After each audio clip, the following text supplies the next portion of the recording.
Historic Georgetown has always attracted those looking for something special.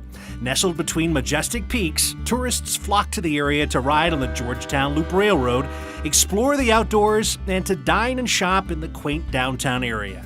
But over a century ago, the promise of fortune drew a rare breed of adventurous prospectors.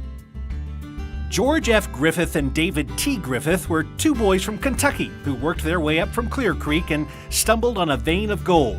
So they end up in this area in 1859 as the gold rush is starting up.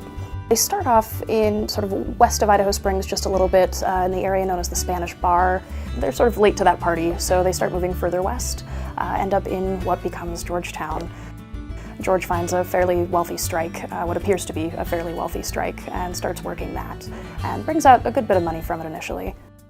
Shortly after, they were joined by their older brother, John. Just after George made his strike, he heard of a rich find in northern Larimer County and dropped everything to head north. While George pursued the new bonanza, John brought his wife and father, Jefferson Griffith, to Colorado from Iowa. And as they go to come back, they find that it's very difficult to get there. There's no road. And so the brothers put out some money and actually build a toll road from Central City to Georgetown in order to get themselves there with their equipment. The party began building the road in June of 1860 at a cost of $1,500. The Griffiths continued to improve their camp as David returned from the east with a stamp mill. Their real claim to fame is the Griffith Mining District. That's what they're setting up. And the site of Georgetown is considered sort of the home base for the Griffith Mining District. What's interesting about the Griffiths, they all had some experience with law or with creating frontier towns, being involved in frontier towns.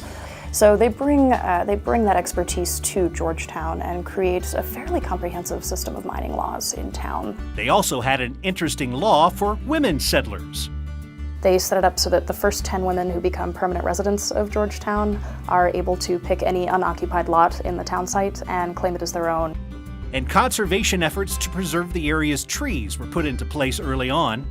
So the Griffiths set up laws against taking timber out of the area, taking it to other places. There were pretty steep fines for that. The first offense, I think, was $50, and then every offense after that was $100, which is pretty substantial.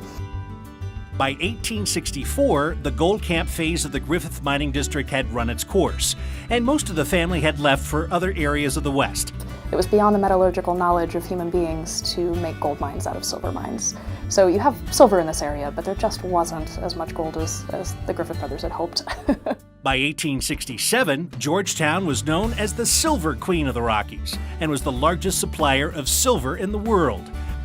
Georgetown's big thing is heritage tourism at this point. It's one of the better preserved places in the state, and that was intentional.